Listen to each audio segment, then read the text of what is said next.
ಎಲ್ರಿಗೂ ನಮಸ್ಕಾರ. Welcome back to our my channel. ನಾನು ನಿಮ್ಮ ಮೋನಿಕಾ.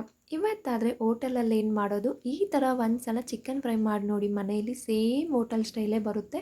ನೀವು ಹೋಟೆಲ್ಗೆ ಹೋಗಿ ತಿನ್ನೋಷ್ಟಿರಲ್ಲ. ಈ ಥರ ಮನೇಲಿ ಮಾಡಿ ತಿಂದಿದ್ರಂದರೆ ತುಂಬ ತುಂಬ ಟೇಸ್ಟಿಯಾಗಿ ಬರುತ್ತೆ. ಒಂದು ಸಲ ಮಾಡಿದ್ದೀರಂದರೆ ಮತ್ತೆ ಮತ್ತೆ ನೀವು ಟ್ರೈ ಮಾಡ್ತಾಯಿದ್ದೀರ. ರೈಸ್ಗೆ, ಚಪಾತಿಗೆ, ದೋಸೆಗೆ ಎಲ್ಲ ತುಂಬ ಟೇಸ್ಟಿಯಾಗಿ ಬರುತ್ತೆ. ಒಂದು ಸಲ ಮಾಡಿ ನೋಡೋಣವಾ ಯಾವ ರೀತಿ ಇರುತ್ತೆ ಅಂತ. ನೀವು ಟ್ರೈ ಮಾಡಿ. ಈಗ ಬಂದು ಹಾಫ್ kg ಬಂದು ಚಿಕನ್ ಎತ್ಕೊಂಡಿದ್ದೀನಿ. ಇದನ್ನು ಮ್ಯಾರಿನೇಟ್ ಮಾಡಬೇಕು. ಅದಕ್ಕೆ ತಕ್ಕಷ್ಟು ಸ್ವಲ್ಪ ಹಾಫ್ ಟೀ ಸ್ಪೂನ್ ಬಂದು ಸಾಲ್ಟು, ಹಾಫ್ ಟೀ ಸ್ಪೂನ್ ಬಂದು ಶುಂಠಿ ಬೆಳ್ಳುಳ್ಳಿ ಪೇಸ್ಟು, 1 ಸ್ಪೂನ್ ಹಾಕ್ಕೊಳ್ಳಿ. ಟೀ ಸ್ಪೂನ್ ಬಂದು ಧನಿಯಾ ಪೌಡ್ರು, ಹಾಫ್ ಟೀ ಸ್ಪೂನ್ ಬಂದು chilli powder, half tea spoon ಬಂದು ಚಿಕನ್ ಮಸಾಲ ಫ್ರೈ ತೇಜು ಎತ್ಕೊಳ್ಳಿ. ಇದು ಹಾಕೋದ್ರಿಂದ ತುಂಬ ಅಂದರೆ ತುಂಬ ಟೇಸ್ಟಿಯಾಗಿ ಬರುತ್ತೆ. ಮತ್ತು ಒಂದು ಹಾಫ್ ಲೆಮನ್ನು ಹಿಂಡ್ಕೊಂಡು ಇದನ್ನ ಮ್ಯಾರಿನೇಟ್ ಮಾಡ್ಕೊಳ್ಳಿ. ಇದಕ್ಕೆ ವಾಟರು ಮತ್ತು ಕರ್ಡು ಏನೂ ಆ್ಯಡ್ ಮಾಡಬೇಡಿ.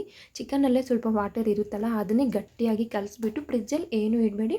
ಹಾಫ್ ಆನ್ ಅವರ್ ಇದನ್ನು ಸೋಕ್ ಮಾಡಿ ಇಟ್ಕೊಂಡ್ರೆ ತುಂಬ ಅಂದರೆ ತುಂಬ ಟೇಸ್ಟಿಯಾಗಿ ಬರುತ್ತೆ. ಈ ಥರ ನಾವು ಮ್ಯಾರಿನೇಟ್ ಮಾಡಿ ಫ್ರೈ ಮಾಡೋದ್ರಿಂದ ತುಂಬ ಟೇಸ್ಟಿಯಾಗಿ ಬರುತ್ತೆ. ಈಗ ಬಂದು ಒಂದು ತವ ಇಟ್ಕೊತಾ ಇದ್ದೀನಿ. ತವ ಇಟ್ಕೊಂಡಿದ್ಮೇಲೆ ಇದಕ್ಕೆ ಬಂದು 5ರಿಂದ 6 ಸ್ಪೂನಷ್ಟು ಆಯಿಲ್ ಹಾಕ್ಕೊತಾ ಇದ್ದೀನಿ. ಸ್ವಲ್ಪ ಆಯಿಲ್ ಜಾಸ್ತಿ ಇದ್ರೇ ಟೇಸ್ಟಿಯಾಗಿರೋದು. 3ರಿಂದ 4 ಸ್ಪೂನಷ್ಟು ಗೀ ಹಾಕ್ಕೊಂಡು ಈಗ ಮಸಾಲೆ ಐಟಮ್ ಹಾಕ್ಕೊತಾ ಇದ್ದೀನಿ. ಸ್ವಲ್ಪ ಮಸಾಲೆ ಐಟಮ್ ಎಲ್ಲ ಸ್ವಲ್ಪ ಕಡಿಮೆ ಕಡಿಮೆ ಹಾಕ್ಕೊಳ್ಳಿ. ಆಗಲಿ ತುಂಬ ಸ್ಪೈಸಿ ಅನ್ಸಲ್ಲ, ಟೇಸ್ಟಿ ಚೆನ್ನಾಗಿರುತ್ತೆ. ಮತ್ತು ನಾವು ಮ್ಯಾರಿನೇಟ್ ಮಾಡಿದ್ವಲ್ಲ ಅದನ್ನು ಹಾಕ್ಕೊಂಡು ಒಂದು 10 to 15 ಮಿನಿಟ್ಸ್ ಇದನ್ನು ಇದರಲ್ಲೇ ಫ್ರೈ ಮಾಡ್ಕೊಬೇಕು. ಆಮೇಲೆ ಆಗ ಅದು ಸ್ವಲ್ಪ ಫ್ರೈ ಆಗಿ ಆಯಿಲೆಲ್ಲ ಸಪ್ರೇಟ್ ಆದ್ರೇ ತುಂಬ ಟೇಸ್ಟಿಯಾಗಿ ಬರೋದು. ಇದನ್ನು ಚಪಾತಿ ಜೊತೆ, ಇಲ್ಲಾಂದರೆ ದೋಸೆ ಜೊತೆ, ಇಲ್ಲಾಂದರೆ ಬರೀ ರೈಸ್ ಜೊತೆ ತಿಂದು ನೋಡಿ. ತುಂಬ ಟೇಸ್ಟಿಯಾಗಿ ಬರುತ್ತೆ. ಈ ಥರ ಫ್ರೈ ಮಾಡಿ ಈ ಥರ 10 to 15 ಮಿನಿಟ್ಸ್ ಈ ಥರ ಕಲಿಸ್ತಾನೇ ಇರಬೇಕು. ಆಯಿಲೆಲ್ಲ ಫುಲ್ಲು ಸಪ್ರೇಟ್ ಆದ್ರೇ ಅದು ಟೇಸ್ಟಿಯಾಗಿ ಬರೋದು. ನೋಡಿ, ಈ ಥರ ಆಯಿಲ್ ಸಪ್ರೇಟ್ ಆಗಬೇಕು. ಮತ್ತು ಚಿಕನಲ್ಲಿ ವಾಟರ್ ಇರುತ್ತಲ್ಲ ಅದೆಲ್ಲ ಸಪ್ರೇಟ್ ಆಗಬೇಕು.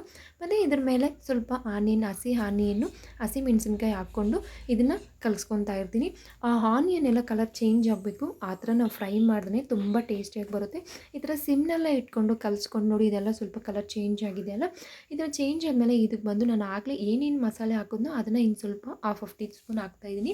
ನಾವು ಮ್ಯಾರಿನೇಟ್ ಮಾಡೋವಾಗೆ 1 ಸ್ಪೂನ್ ಹಾಕ್ಬೋದು, ಬಟ್ ಈ ಥರ ಎಲ್ಲ ಪೌಡ್ರನ್ನು ಹಾಫ್ ಟೀ ಸ್ಪೂನ್ ಹಾಕ್ಕೊತಾ ಇದ್ದೀನಿ. ಮತ್ತು ಲಾಸ್ಟಲ್ಲಿ ಬಂದು ಸ್ವಲ್ಪ ಗರಂ ಮಸಾಲ ಮತ್ತು ಪೆಪ್ಪರ್ ಪೌಡ್ರ್ ಆ್ಯಡ್ ಮಾಡಿದ್ದೀನಿ. ಇದನ್ನೆಲ್ಲ ಆ್ಯಡ್ ಮಾಡಿಕೊಂಡು ಲಾಸ್ಟಲ್ಲಿ ಇದನ್ನು ಫುಲ್ ಕಲಿಸ್ಕೊಂಡು ಒಂದು 10 ಮಿನಿಟ್ಸ್ ಇದನ್ನು ಕುದಿಸ್ಕೊಂಡು ಫುಲ್ ಗಟ್ಟಿ ಆಗಬೇಕು ಫ್ರೈ. ನೀವು ಬೇಕಾಗಿದ್ದರೆ ಸ್ವಲ್ಪ ಅದು ಗಟ್ಟಿ ಬೇಡ ಅಂದರೆ ನೀವು ನಿಮ್ಮ ಸ್ಟೈಲಲ್ಲಿ ನೀವು ಮಾಡ್ಕೊಬೋದು. ನಾನು ಸ್ವಲ್ಪ ಗಟ್ಟಿಯಾಗಿ ಮಾಡ್ಕೊಂಡಿದ್ವಿ, ಚಪಾತಿಗೆ ಚೆನ್ನಾಗಿರುತ್ತೆ ಅಂತ. ಲಾಸ್ಟಲ್ಲಿ ಕೊತ್ತಂಬರಿ ಸೊಪ್ಪು ಮತ್ತು ಕರಿಬೇವಿನ ಸೊಪ್ಪನ್ನ ಆ್ಯಡ್ ಮಾಡಿಕೊಂಡು ಸರ್ವ್ ಮಾಡಿಕೊಂಡು ರೈಸ್ ಜೊತೆ ಚಪಾತಿ ಜೊತೆ ತಿಂದು ನೋಡಿ. ನನ್ನ ವಿಡಿಯೋ ನಿಮಗೆ ಇಷ್ಟ ಆದರೆ ಪ್ಲೀಸ್ ಲೈಕ್ ಮಾಡಿ, ಸಬ್ಸ್ಕ್ರೈಬ್ ಮಾಡಿ.